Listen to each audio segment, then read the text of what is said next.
नमस्कार दोस्तों, कैसे हैं आप सभी। उम्मीद करता हूँ काफ़ी अच्छी होंगी। और आज हम बात करने वाले हैं दोस्तों रीट एग्ज़ाम कट ऑफ को लेकर। आप सभी को पता है कि जब रीट का एग्ज़ाम हुआ और कैसा एग्ज़ाम हुआ, किस स्तर का एग्ज़ाम हुआ, उसके बाद में क्या कुछ इसके प्रतिक्रियाएं हुई इसके प्रति, तो ये इन बातों से आप भली बातें इन बातों से आप परिचित हैं। उसके बाद में बहुत सारे अपडेट्स आपको मिले, उसके बाद कट ऑफ के बहुत सारे वीडियोज़ आपने देखी होंगी। लेकिन जब शुरुआती दौर था, जब पेपर देकर बच्चे पहुंचे घर पर, तो आपने देखा कि 135, 140, यहाँ तक कि 145 भी ऐसे बता रहे थे। इस तरह की बातें सामने आ रही थी। फिर अलग अलग कोचिंग संस्थान ने कट ऑफ भी जारी की, उसके हिसाब से फिर ग्रोथ मतलब नीचे नहीं था, बहुत ज़्यादा मतलब हाई कट ऑफ के बारे में बातें हो रही थी, आप सभी को पता है। इस बीच मैंने आपके सामने कोई वीडियो नहीं डाला, मैंने कट ऑफ को लेकर कोई वीडियो दोस्तों नहीं डाला, क्योंकि भर्ती है बिल्कुल अटकी हुई है, मतलब बीच मझधार में लटकी हुई, कुछ भी हो सकता है इसके साथ में। तो ये भी इशू रहा था। लेकिन जब तक फाइनल बोर्ड के आंसर की नहीं आ जाती है, तब तक हम एक अनुमानित कट ऑफ सटीक नहीं बता सकते, क्योंकि जो बच्चे होता एक्चुअल में यही होती कि नंबर कम हो जाते हैं। ऐसा ही हमेशा होता है।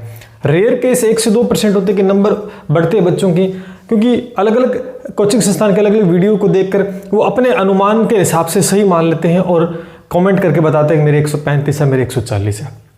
मैं आपको बताऊं, मैंने करीबन यहाँ पर जितने बच्चे मेरे से जुड़े हुए रीट के, लगभग अगर एवरेज बताऊं तो मेरे जानकारी के अंदर बहुत से ऐसे बच्चे हैं जो शुरुआती दौर के अंदर 135 से प्लस बता रहे थे, नंबर 135 से प्लस बता रहे। अब जब कल उनसे बात हुई तो उसके बाद में अब उनके जो आंसर है, जो उनका जो रिप्लाई आया मेरे हिसाब से, उन्होंने कहा कि सर हमारे अब 135 से 126, 127 के आसपास यहाँ तक पहुँच गए हैं। तो आप सोच सकते हैं कि जब 135 उस समय बताया जा रहा था, तो यानी जो नीचे ग्राफ दोस्तों चला गया है। और ये सबके साथ हुआ है। जिसका 130 था वो 122 पे पहुंच गया, 120, मतलब इतना। क्योंकि इसका एक रीज़न होता है दोस्तों, क्योंकि हम अपने अनुमान के हिसाब से लगा लेते हैं कि ये सही हो जाएगा, या किसी अलग अलग कोचिंग संस्थान अलग अलग वीडियो देखकर, और अपने वही मानते हैं जो अपना बताता है कोचिंग वाला। अब यहाँ पर मैं आपको सटीक कट ऑफ बताने वाला हूँ कि रीट जो फाइनल आंसर की आई है बोर्ड की, उसके बाद में क्या रुझान आ रहे हैं, है ना, और कहाँ तक कट ऑफ रह सकती है। तो डरने की आवश्यकता नहीं है कि बहुत ज़्यादा हाई जाएगी। डरने की कतई आवश्यकता नहीं है। तो चलिए दोस्तों, सबसे पहले जनरल कैटेगरी की बात कर लेता हूं कि बिल्कुल सेफ जोन में रहेंगे अगर इतने नंबर हैं, और कट ऑफ जाने की संभावना जो अनुमानित बताई जा रही है। बाकी तो दोस्तों बोर्ड तय करेगा, अभी परीक्षा के साथ क्या होगा, है ना, वो बोर्ड की बात है। चलो, जनरल कैटेगरी के अंदर दोस्तों मैं आपको फाइनल बता देता हूं। अगर जिस बच्चे के 120 और 123 के बीच में जो बच्चा है ना, वो बिल्कुल सेफ जोन में है।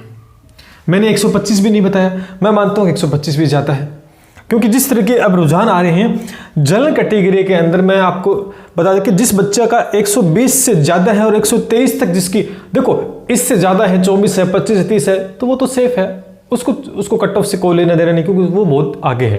पहले बता देता हूँ, जनरल कैटेगरी के अंदर 120 और 123 के आंकड़े अगर किसी बच्चे के हैं तो वो उसका सिलेक्शन दोस्तों पक्का है, इस बार चिंता ना करें। ईडब्ल्यूएस की बात करता हूं तो 2 से 3 नंबर ऊपर नीचे होगा।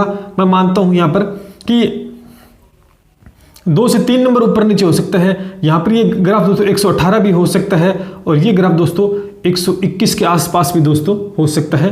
तो ईडब्ल्यूएस का ज़्यादा तो नहीं रहेगा, लगभग ये रहेगा, इससे ज़्यादा नहीं जाएगा। ईडब्ल्यूएस का इससे ज़्यादा दोस्तों नहीं जाएगा।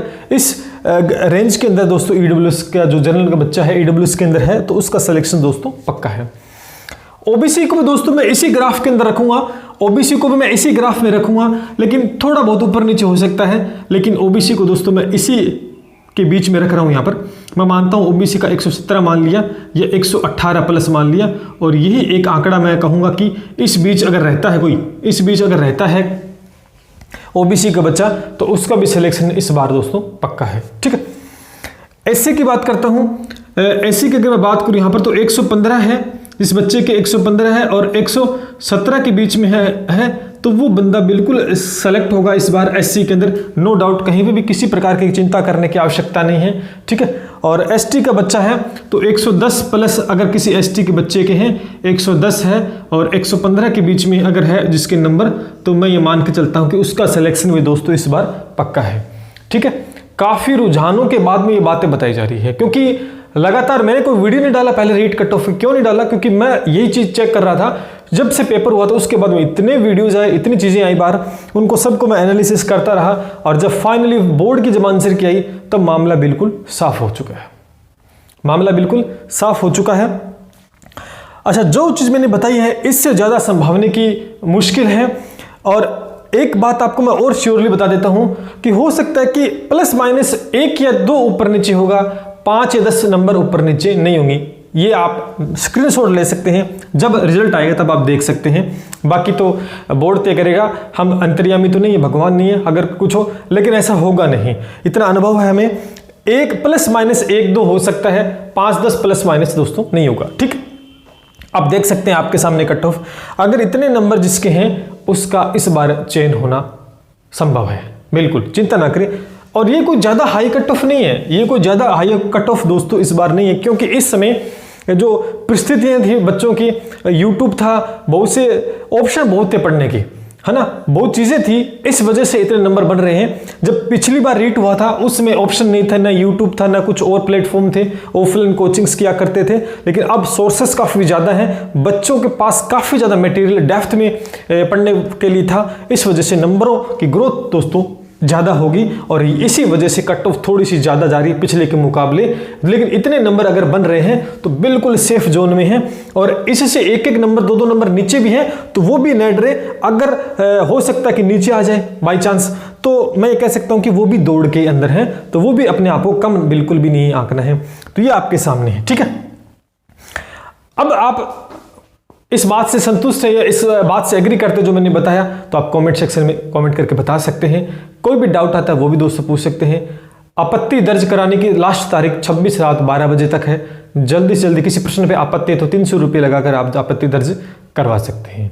उम्मीद करता हूँ जो विश्लेषण मैंने किया आपको अच्छे से समझ में आया होगा। मैं यही इच्छा रखता हूँ, यही मेरी दुआ है भगवान से कि आप सभी का रीट में चयन हो जाए। जिसने मेहनत की है उसका चयन ज़रूर होगा इस बार, नो डाउट। चलिए दोस्तों, इसी उम्मीद के साथ मिलते हैं। जय हिंद, जय भारत।